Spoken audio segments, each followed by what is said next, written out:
Hello, everyone. Welcome to Genealogy Adventures. I'm Brian Sheffy. And I'm Donya Williams. How are you guys doing today? Today's show is this episode is sponsored by newspapers.com, your go-to resource for unlocking the stories of your ancestors. Dive into the newspapers where your family's history unfolds as you search nearly a billion pages in seconds. Newspapers.com offers an unparalleled treasure trove of historical newspapers, providing a window into the past with papers from the 17th century to today. So, welcome. Welcome, everyone, to the show. As always, thank you for spending this next hour with us, however you're tuning in. And, cousin, can I say I'm loving that new kind of countdown thing? I know, I'm playing with it. I love the colors and the images. It's just wonderful. It is. I'm playing with it. I'm trying to learn this whole thing. I'm trying to get into it. So before Donia jumps into the today's show's introduction, I just want to give a shout out to everyone in the path of this massive snowstorm. So I hope bunker down. Hope you have your food and water and all the stuff that you need, and just stay safe. It's a snowstorm coming up. Oh yeah, the Midwest up into New England. Oh, sorry, I Mm-hmm. didn't know. Wow. Yeah, well, y'all get warm, because we not cold here. Nor here. Yeah, we not there. So, okay, well, yes, let's jump right into this one. This one right here is kind of special to me because I have known Miss Elizabeth for at least 5 years. She and I actually used to work at the DAR together. So let me introduce her first before I get real sentimental into it. But Miss Elizabeth Drembus is the genealogist for the William and Mary Bray School Lab. In her role, Elizabeth is leading efforts to identify,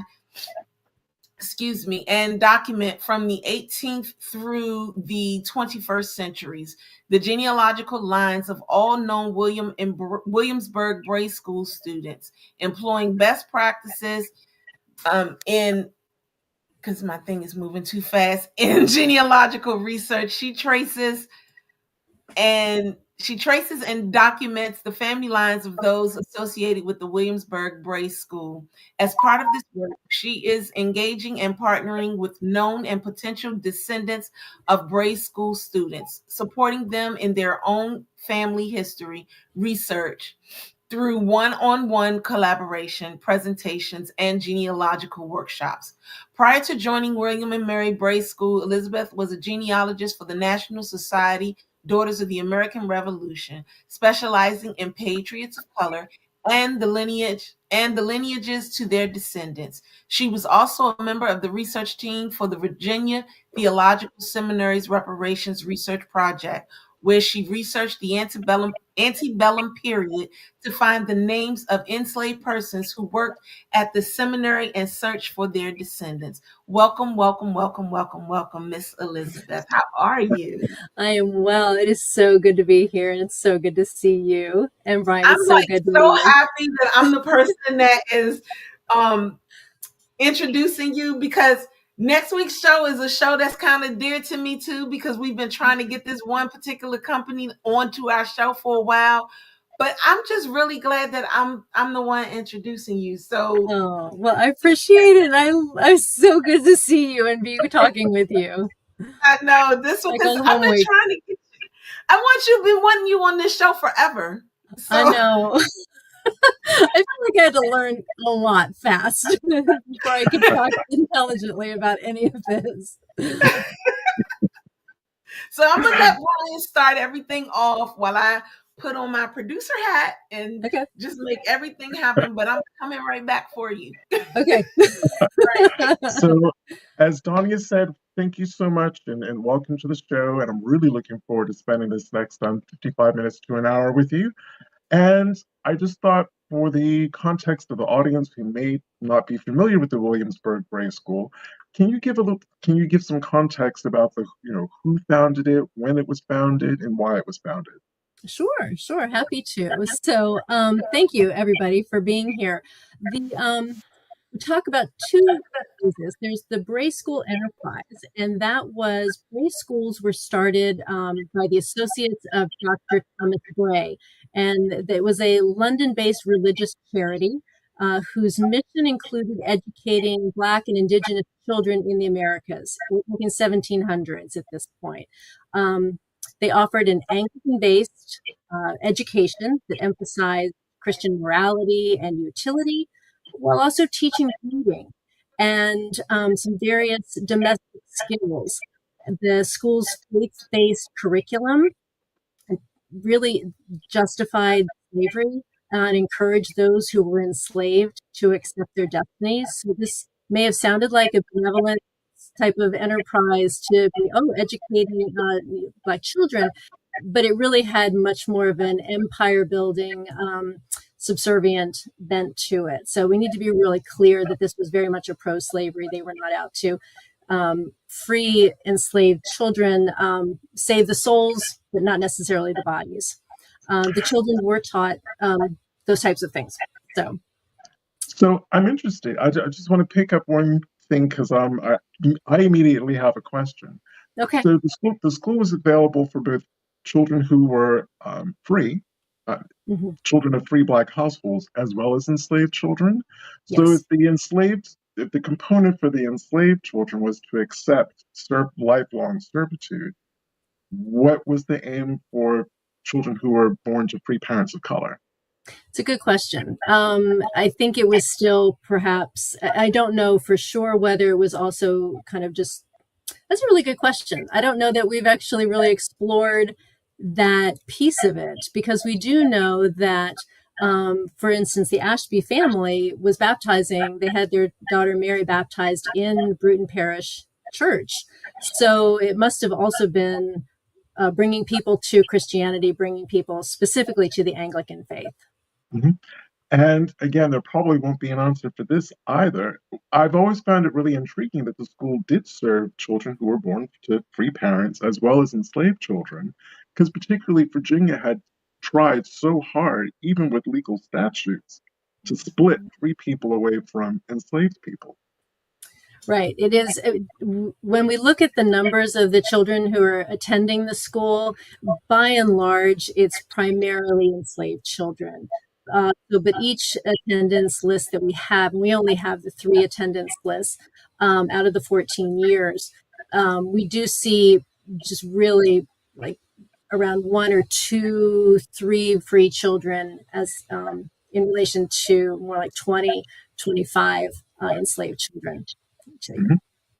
So as you were saying, the education differed a little bit between the boys and the girls. You're saying well, again, I would love to know who decided to include girls in the school, because I don't really know much about, even for girls born to wealthy planting families, did they have formal education? We think about education in the colonial era, where it is very much, if girls are being educated, it would mostly be with governesses or private tutors at their home. We know that in Williamsburg, there was apprenticeship training, and certainly we had William and Mary that had its 3 levels. There was the grammar school, the philosophy school, and then the theology seminary track. And so it is interesting when we think about these girls being educated and being almost, it was almost split 50-50 between females and males at the Bray School. And my understanding from what we've been reading, and a lot of that still is to be uncovered, that the girls specifically were being taught useful skills, useful domestic skills, sewing, knitting, stitching, and comportment, how to carry oneself in white society. So, and again, Williamsburg was very urban, colonial, but very urban area. So these are mostly the children coming from households that were right on Duke of Gloucester Street, just kind of that main street in Williamsburg. So when you say things like comportment, I'm sorry, I just immediately think of these like very posh, European girls finishing schools. Right. You know, Right. when you learn to walk with the book on your head and you're not supposed to let the book. Right. Was it a little bit like that? Was it because they were basically being trained to serve in a household and there were certain standards and expectations? I believe so. I believe so. And I think they were also part of what we read in the records is that they were to also be a good influence for other people in the household. And to, I think there was one line about making sure that kind of keeping the enslaved people from certain vices. They were supposed to be good examples. And so they were to be neat in their clothes. They were supposed to be, faithful to their faith tradition, reading their Bibles, reading their Book of Common Prayer, that kind of Mhm. behavior. And the other kind of immediate question that I had was, is it true that the youngest children were as young as 3 years old? Basically Yes. toddlers. Yes. Yes. What were you teaching toddlers? That's a really good question. And we were trying to figure out why, these young children would have been attending. So we have 3 attendance lists. Now, the Williamsburg Bray School was in existence from 1760 to 1774, so 14 years, but only 3 attendance lists have shown up. And only one of those 3 lists the ages of the students. So that's where we get the 3 to 10 year age difference. We wonder and we ask ourselves, some of those young students, are they coming from households of female enslavers who were running taverns and they just needed these young children out from underfoot? Was this a daycare situation where they could just go to the school and, let the older members of the family get about their business and their work while the kids were, being looked after by the teacher? Or could it be that some of the older members of the classroom, would they have also been enlisted to help teach some of those younger children? These are some of the questions that we're wrestling with. We don't really have any answers just yet, but we try to imagine kind of what that space looked like and what those children, and the space is really small. And maybe we should talk about the fact that the actual school building has been discovered and is being renovated, or not renovated, restored rather, by Colonial Williamsburg. And so William and Mary and Colonial Williamsburg have this partnership under the Bray School Initiative. And they are restoring this building, which is, what are the dimensions? It's 17 by 35. I'm not real sure. I can't remember exactly the dimensions, but I've been in the building and it's very small. But it's original to 1760, and it's a very small building with 2 rooms on the main floor, and then a stairwell up the middle. And upstairs is where the teacher would live. That's where Ann Wager, the one teacher, lived. And so you stand in these rooms and you try to imagine 25 to 30 students sitting on the floor, sitting on benches. How in the world were they managing 3-year-olds to 10-year-olds in this little tiny space? And there was one teacher. One teacher. And what was her name? Her name is Ann Wager. And she was hired because she was known in the community. She had actually been a tutor to some of the white families. And she was a widow, and she was the teacher for the entire 14 years. When she died in 1774, Robert Carter Nicholas, the trustee in Williamsburg, wrote to the associates in London saying, "The teacher has died, and wait for your instructions on what we're going to do next." And the school effectively stopped operating for a while. And then in 1777, Revolutionary War is breaking out at this point. The associates kind of say, we're going to cease operations for right now, given the unrest between the colonies and Great Britain. And once this all dies down, we'll come back to and figure out what we're going to do then. But then, of course, history kind of took over. Mm-hmm. So. And probably a good call because Williamsburg was really in the thick of it during the Revolutionary War. So kind of hard to teach kids when, musket balls are going off and cannons are being fired. But my heart really does go out to the teacher, because she must have been part lion cub tamer for the toddlers, and then, school mistress and pseudo mother, and she had to have worn a lot of different hats. We think so. We think so. And we know that from the records, or we know from the letters, that Robert Carter Nicholas, the trustee, there were several trustees in Williamsburg who had to correspond with the associates in London. He was the longest running one. And we know that he was referring to her as getting aged, perhaps ill at times. We don't know really what that means as far as like really how old she was. And we do have community partners who are looking at the genealogy into the teacher as well, to find out if we can, kind of see exactly what was going on, kind of in her life and her children. But you talk about what was going on around these kids. I'm glad you touched on that, Brian, because we do think about just the historical context that these kids were attending this school. I mean, if you think about it, Ben Franklin was a part of the Bray School project. He was the one who started, he was the one that recommended Williamsburg to the associates as a location for the school. Thomas Jefferson was a student at William and Mary at the same time that these children were attending the Bray School. And this is right after the French and Indian War. This is on the cusp of the American Revolution. What were these kids who were learning to read?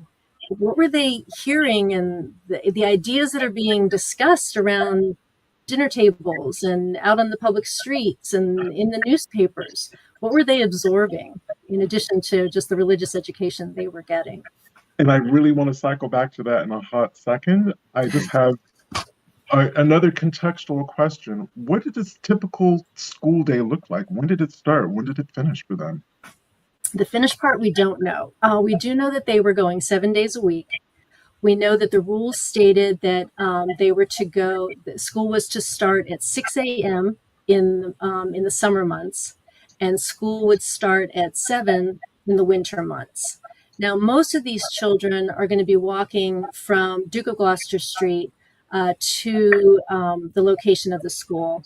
But we do know that the free Black community is living at quite a distance outside of the main city. So to get to school by 6 a.m., how are they getting to school? Are they walking? Are they riding in a wagon? And who's taking care of these 3-year-olds, 4-year-olds to walk to school and making sure that they're getting to school on time?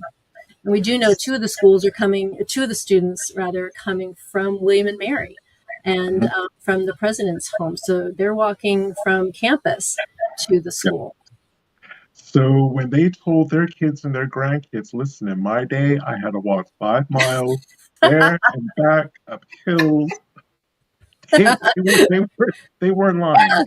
Yeah. They had to start school at 6 o'clock in the morning. Now, we don't know whether that means that the school day ended at noontime. We don't know whether that means they had to go to school until 3 in the afternoon or 5 in the afternoon.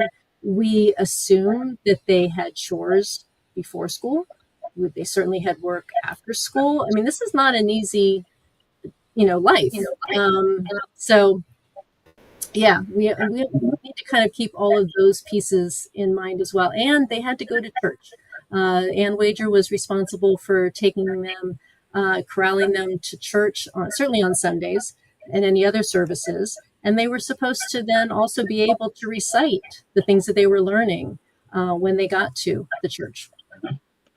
I'm also wondering about the kind of immediate and societal impact the education had for both the children who were free and the children who were enslaved. Because even today, when little kids learn something new, they learn a new letter, or they learn a new word, or they can read a new sentence in a book from see spot run. What is their natural instinct when they see mommy and daddy, or mommy or daddy? Right. They want to tell them, I learned this thing, I can read this word, and I know what this means. Yeah. Is there anything in the documentation or the writing about how the kids were using it or sharing the knowledge they were getting? Not specific to the documents that I know. However, we do have an oral history of the free black settlement called the Hot Water Tract, which is just outside of Williamsburg in the James City County area. And we know from Colonel Lafayette Jones's book, he talks about the fact that, and we know there were Jones children attending the school. And so Colonel Lafayette Jones in his book talks about how the Jones children became really the first teachers of that community because they were taking that education. Now we don't really have that in the record, but the oral history is going to point us in that direction. And so we are working with Jones family descendants to really explore the free black settlement. It really came about kind of in the late 1700s, early 1800s. And so we're definitely exploring that. Then we also have the Ashby family, and I was speaking with an Ashby descendant family member, and she's in Philadelphia. But she said, education is the through line for our family. So we know that Mary and John and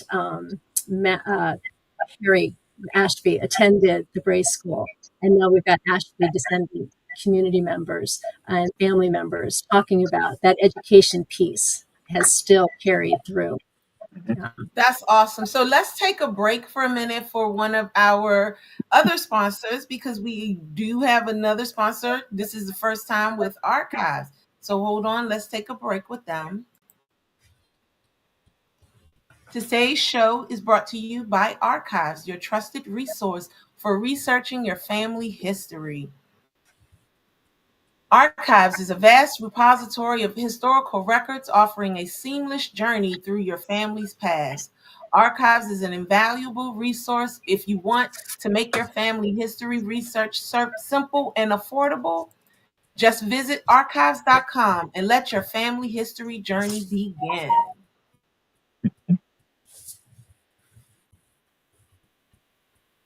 And again, thank you, Chief. And we're back. And again, thank you so much to newspapers.com and Archives for your sponsorship. For those of you who have just joined us within the last couple of minutes, we're so pleased to have Elizabeth Drembus with us, who is here talking about the Williamsburg Bray School, which taught both free and enslaved children in the 18th century. I think that was a good, succinct recap of what we're there for. So something else that's been kind of playing in the back of my head. So when I was learning about slavery, when I was in school, I always heard that it was illegal to teach enslaved people, period, no matter how old they were, to read and write. So I find it really interesting that there's a whole school set up for just that purpose before the Revolutionary War. So is that myth true? Is it partially true? First of all, I think it's very true. I think as far as Virginia slave laws, I think that was codified in the 1800s that it was going to be illegal to teach enslaved people to read and certainly to write. The idea being that they would be able to write passes for themselves.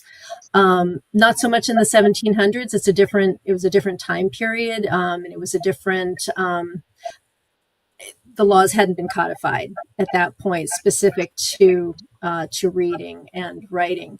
We don't know that writing necessarily was taught at the school. That's really actually being debated right now. It depends on what we mean by writing. We know the girls are being taught how to create letters with stitching. So is that a form of writing?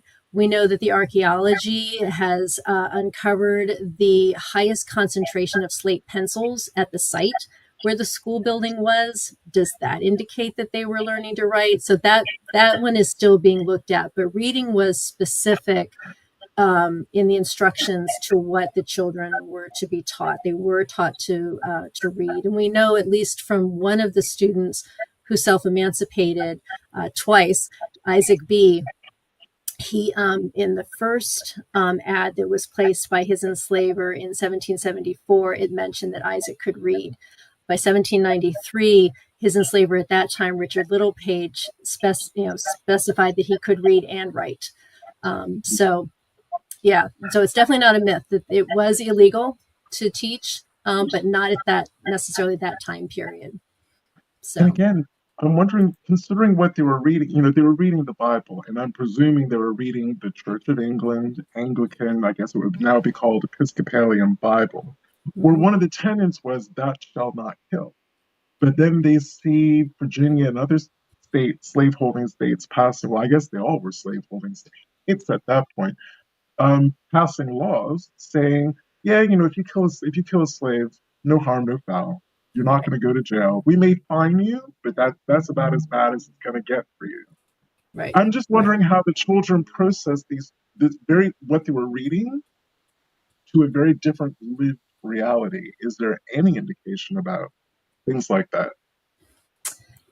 Not that I've seen from the records. Unfortunately, we don't have a lot of records from what the children were thinking and their reflections. We are hoping there was. So back to Isaac B, because he's such a, I'm kind of focused on him in the last couple of months. There was a court case. So he ends up being enslaved. He goes from Williamsburg to Mecklenburg County, Virginia. And there is a court record in 1785 where he is called as a witness because there were threats of an insurrection, a slave insurrection going on. And so he is called to deliver testimony to what he knows. I've only got a secondary source for this right now. We know from the court order books that the trial, I got the final decree and it matches what the secondary source is. But what we're hoping to do is go to Mecklenburg County and actually find that court record so that we can see Isaac's words in that testimony that he gave. And that would be probably among the first evidence of documenting something that one of the Bray School scholars would have said. So you're right. I mean, it really was this dichotomy that they were having to wrestle with. You know, they were hearing, you know, talk about freedom. They were hearing, oh no, you have to, you know, accept your lot in life. And how do you wrestle with these two ideas? And we do know that one of the scholars, Sam, who was enslaved in the Peyton Randolph household, he does run off with Lord Dunmore. Once Lord Dunmore makes the proclamation that if you join with the British, you will get your freedom. And so we know that one of the scholars takes advantage of that and departs with Dunmore's army. Yeah, that is an incredible history. I just get the sense that a lot of research has gone into this. It's probably involved a lot of people, a lot of Yeah. eyes. Yeah.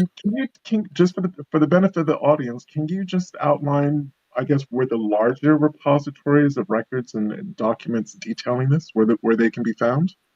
So the records of the Bray Associates themselves are housed in the British Archives. So they are at the Bodleian Library at Oxford University. There is a subscription service in order to read them or to access the records. What we're doing at the Bray School Lab at William and Mary is we have our William and Mary students are working on a transcription project. And so they are taking those they're taking images of the original documents and they are transcribing them. And actually, I can go ahead and share our website address, and there's a research portal. So that if people are interested in seeing the correspondence that was going from Williamsburg to the associates in London, we have our students' work is available on that website under the research portal. And so we are making that accessible. What was interesting was we had a descendant community outreach meeting, and one of the descendants said, that's great that you've got these documents up to see on the computer, but is there any way to record them? Because I'm much more of an auditory learner. And so our students have also recorded these transcriptions. And so that's also available if people would rather listen rather than just read the transcripts. So that's where the Bray Associates documents are. Excellent. So kind of scattered, but that's good to know. Okay. And of course, Bodleian is just, it's worth going just to step inside that building and just soak in that atmosphere. Google it. Do Google images, Bodleian Library, and just the magnificence of that building is something else. So the Williamsburg Bray School was not the only Bray School. Right. I believe it's the only one that's known to still be existing. Where were some of the other Bray schools founded, both in the colonies and abroad? Right. So, yes, Williamsburg Bray School, the actual building, we believe, is the only one still in existence. The colony of Virginia actually had two Bray schools. One was in Fredericksburg. So, Fredericksburg, Virginia, and Williamsburg, Virginia. The first one that opened by the Bray Associates was in Philadelphia, and it actually continued after the Revolutionary War. There was also a Bray School in New York City, as well as Newport, Rhode Island. Then we are also exploring Bray schools in Nova Scotia, as well as in the Caribbean. And we know that there were attempts to open Bray schools in other areas. What would happen is the associates would send a letter to a local priest with a box of books, a crate of books, saying, open up a school. And a lot of times what they were finding was that the priests were like, that's not really going to work in my community. I'm not going to have a lot of support for this. So we know there were attempts in other areas of Virginia. We know that they tried to make attempts in South Carolina and North Carolina. So we're really starting to really explore just the extent of that. So I wanted to jump in. You said a lot of different things while I was going through stuff. I didn't realize it was going to take me as long as it did, and so I really want to go back. The good thing is that Shelley caught the questions that I wanted to ask you. So because Shelley caught the questions, Shelley, I'm going to read what Shelley said so I can, because these are actually the questions that I wanted to ask. So one of the questions that Shelley, Dr. Shelley Murphy asked was, during that time when the kids were in school, would the children be trained as servants? Because there were some that were enslaved and some that were free people of color. So she said, during the time, would the children be trained as servants, like household duties and things of that nature? That was one question. Okay. We don't know that they were necessarily learning anything beyond those domestic skills of sewing and knitting. That's very much specified in the record. And then reading. And so we know from the list of books that were sent to the Bray School, the books that they were using. So beyond the Bible and the Book of Common Prayer, there are a couple of primers that were being used. But as far as any other domestic skills, that was not specified in the record. Okay. And then the other question was, do we know the births of the children? Like, were they all born in Virginia, or were they from other places? What we're seeing from what we've been able to tell and what we've been able to document, I believe that most of the students were born in Virginia. I think the associates were under the impression that native-born children were going to be easier to educate, if I can put it that way. And we do know from the Bruton Parish registers and the baptism records, we do have baptism records for several of the scholars that we've been able to uncover. That's awesome. So for the other schools, were they keeping, meticulous records like you guys are having? Because from the other Bray schools that you were finding in other places, were they keeping the same type of records that you guys were keeping? That's a really good question. I know the correspondence has been transcribed by John Van Horn, and the people have studied the Bray schools prior to now. We are actually the beneficiaries of a lot of scholarship that went on before. But as far as attendance lists for the other schools, I'd have to check on that. I don't know offhand. That's a really good question. I would hazard a guess that perhaps, but I don't know for sure. I've not seen any attendance lists from the other schools. This is very interesting. This is extremely interesting, because I didn't know that they were that it was an actual school like this. Like this was something that this was definitely new to me. To learn that there was a school out there that was teaching not just enslaved kids, but African American kids how to read, how to write, free people of color, enslaved and free people of color. So this answers the question for a lot of people, there were some enslaved people that knew how to read. This Right. actually answers that question for them, because there were some that were taught. Whereas now you can't sit up here and say, oh, my people couldn't do this and my people couldn't do that because your people stopped them from doing this and your people stopped. This literally knocks it knocks that barrier down. And that's what learning this type of stuff does. That's what it knocks that whole barrier down, that whole thing that keeps us separated down, to let people know, look, this is the actual history of America. Was some of it bad? Of course, yes, it was. But because you're not getting the full, the full course of it, this is why you have this animosity towards this group, because you don't know everything, and you have to know everything before you can actually go out here and say, I don't like you because your ancestor did this, or my ancestor was held back because of blah, blah, blah. And that's not, in so many instances, that's not the case. And, we really need to know this history. So I'm so glad you guys are like really working on something like this to like get that info out and get this out there. Was this kind of stuff? I know I watched one of the segments on the Today Show, but was this the kind of the questions that what I'm talking about right now, and the questions that Brian has been asking you, was some of this stuff covered? Because I don't remember it being covered on the Today Show. Was it covered? Any of it covered? There were 2 4-minute segments. So this form that you guys have is, it lends itself to a much deeper, broader conversation.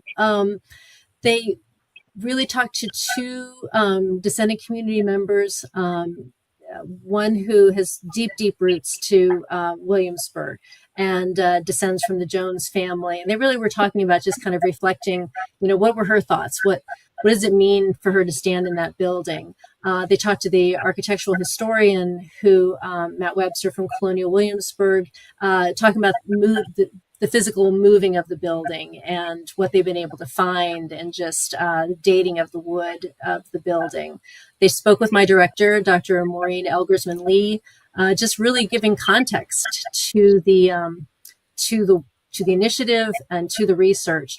And then they talked to our oral historian, Tanya Meredith, who has just this beautiful connection to the school. It's beautiful, but it's also hard because she descends from both the enslaved community, but also the enslaving community.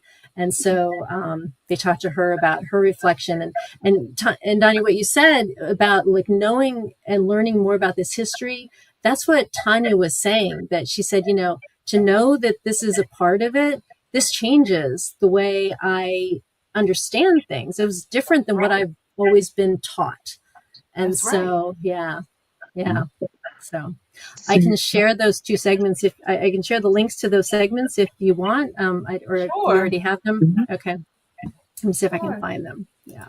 It's amazing to me how just a little snippet of learning, just an extra bit of history, and how it makes a total difference on what you now know as opposed to what you used to know, and how it just changes everything. And you're like, wait a minute. So if that happened, then how do it takes a whole village of researchers though to bring all of these untold stories out into the light. Yes. So that people have the opportunity to learn about them. Right, because it's not all linear, and it's not all easy. There's depth to all of these things. There's complexities to each of these, and even each of the students that were coming to the school, they have their own, backgrounds and agency, and they weren't coming as kind of empty-headed, scholars. They were also coming with their family traditions and what their parents had taught them, whether their parents were enslaved or free. And so, how does this, then the education that they're getting, how does that add on to what they already were bringing to the school as well? Mm-hmm. So I just want to tease out something that was kind of an undercurrent to what you just said, Dania. So again, the mythology of slaves and Africans in this side of the Atlantic, you know, in school, I taught it was the belief of enslavers, and I've actually seen it in their writing, and I'm going to keep it contemporary to the time of this school. Um, the Africans were too stupid to teach. I mean, I'm just going to put it out there that that's pretty much what they said. You have a whole school that proved we weren't. You Yeah. have Right. people teaching enslaved, African and African descended children in other parts, in other colonies on this land, how to read. So they kind of proved that we weren't dumb.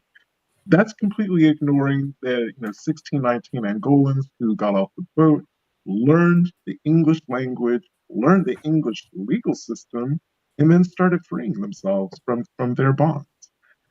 So what is it about this country that we just get stuck on the needle gets stuck on the record that African descended people are too ignorant to do anything? It's like they don't want. It's like, how can I put this? It's like it's a choice to be able to listen to the dumbest person out there, The as loudest, dumbest person out the there. loudest person. And unfortunately, the loudest person is the dumbest person.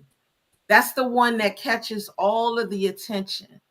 And they can be they're the ones that get all of the attention, and they're speaking out of turn. They're speaking so loudly that the person that actually has the knowledge and that can share the information, they don't have to be loud about it. They're just telling you what it is.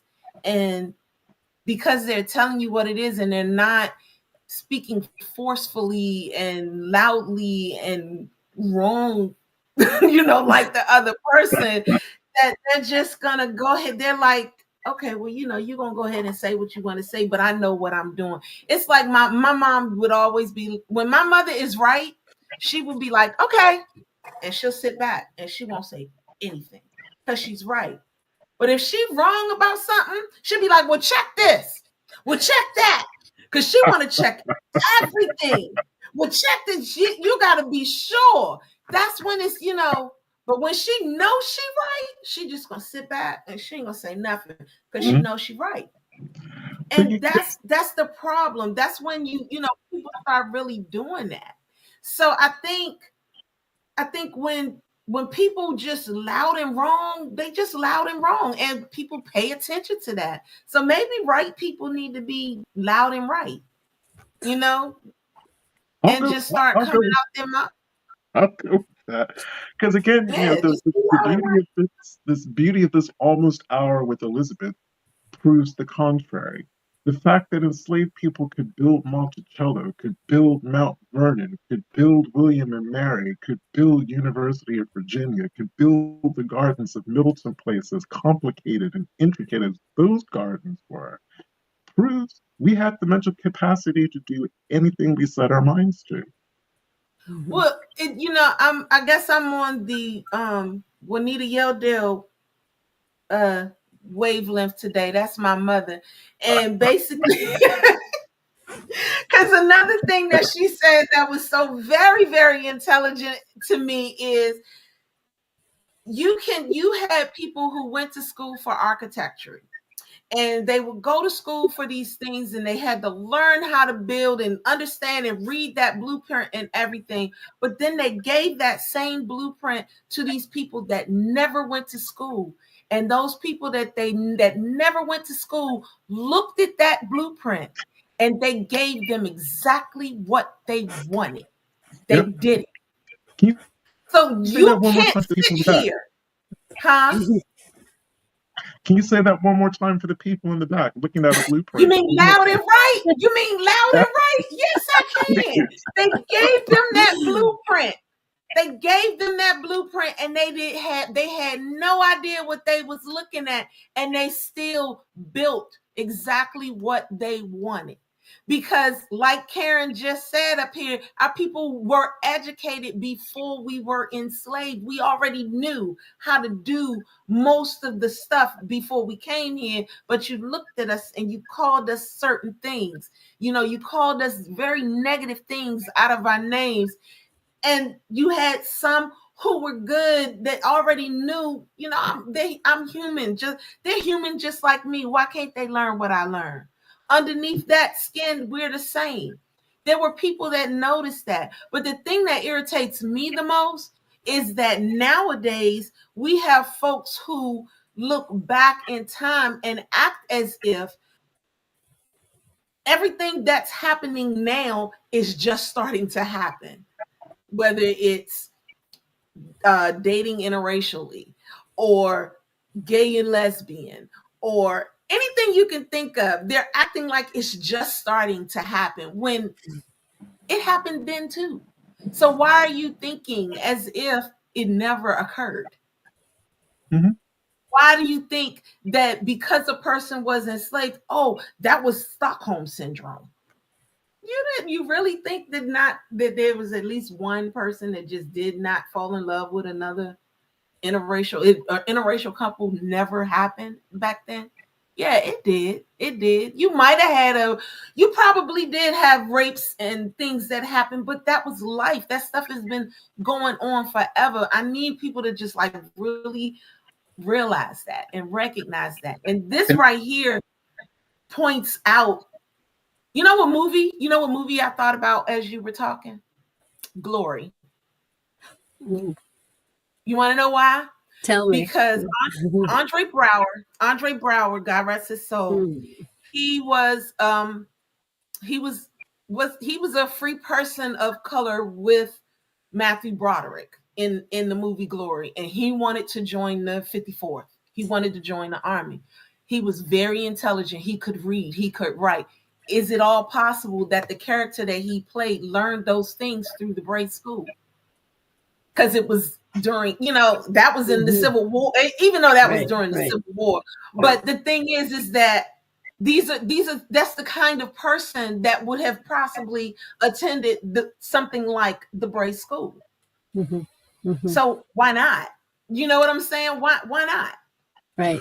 But Donia, you're not far off on that analogy, because the course of the conversation that I've been thinking of, specifically with the enslaved kids going home, teaching their parents how to at least read. As you're saying, we don't know if were being taught how to write, but at least read. So now their parents and possibly even their siblings now knew how to read.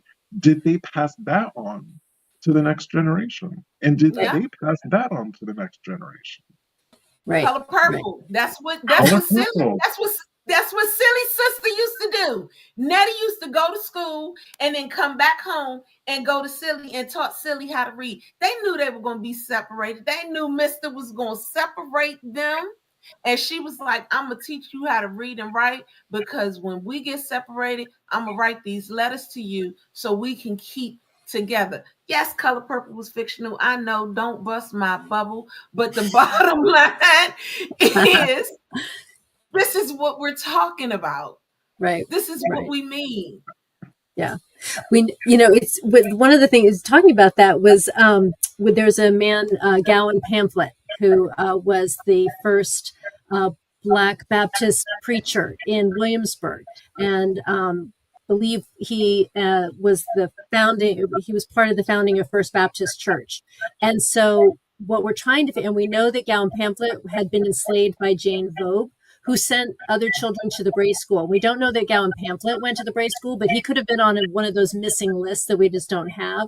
But we know that by the time in 1776, when the congregation is being formed in their first meeting, that he's reading the Bible. He's preaching. So you're right. So then what other education is he also passing along? And so, where are these threads? You're absolutely right. Where are those threads throughout the households that the children are in?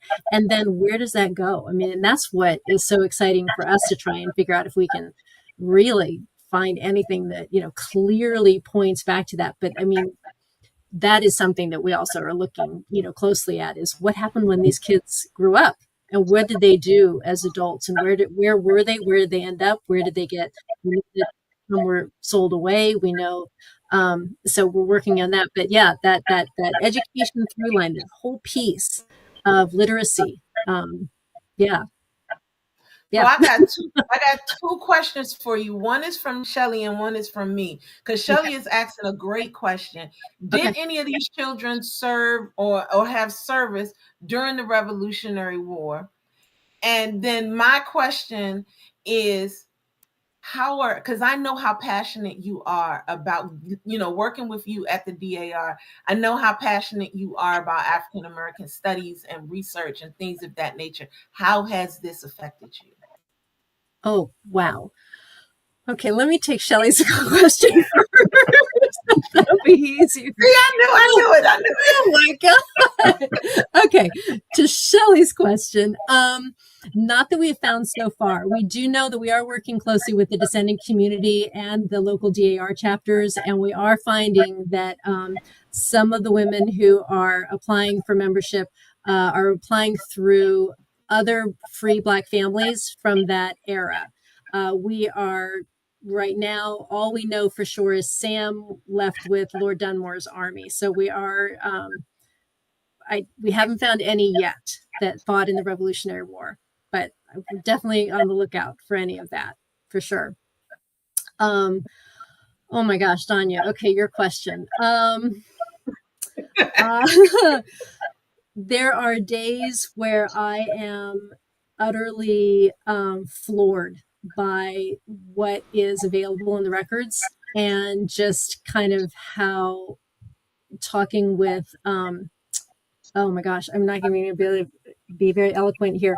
The conversations that I have with people in Williamsburg, particularly the descending community members, are the people are so generous with their trust and their faith and their trust in me to really work at these stories and to try and uncover as much as we can.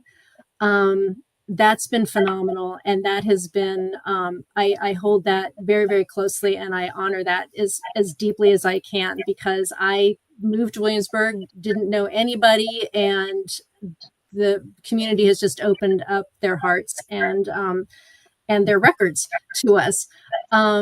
There are days where, I'm tearing my hair out because I can't find, the next record where the next kids are, or they're unnamed, or, and so, and that's pretty par for the course with genealogy and this type of genealogical research. But I do keep hope. I'm always an eternal optimist anyway by nature, but I do really keep hoping that this building wasn't supposed to exist for this long. It wasn't built to exist this long. The children weren't, the narrative in our country is that children weren't to be taught to read, and yet they were. And there's this little miracle happening. And I just get goosebumps sometimes that we're going to be able to tell this story, and we need to make sure that we tell it fully and faithfully to these kids. But you just said something very powerful. I'm not sure if you realize just how the different layers of what you said and just how powerful it is. The story of that schoolhouse, meaning it was never meant to be permanent, meaning survive this long, that is the story of African Americans in this country. I'm convinced of that. We were never supposed to persist and exist for as long as we have.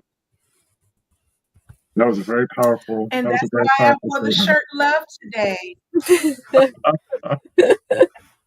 That's why I wore it, because I know Elizabeth, y'all, and I know where her heart is, and I know how she is about African American research. You guys, I worked with Elizabeth when it was two people at the DAR that was so adamant about getting African American enslaved people to be able to be thought of as DAR patriots.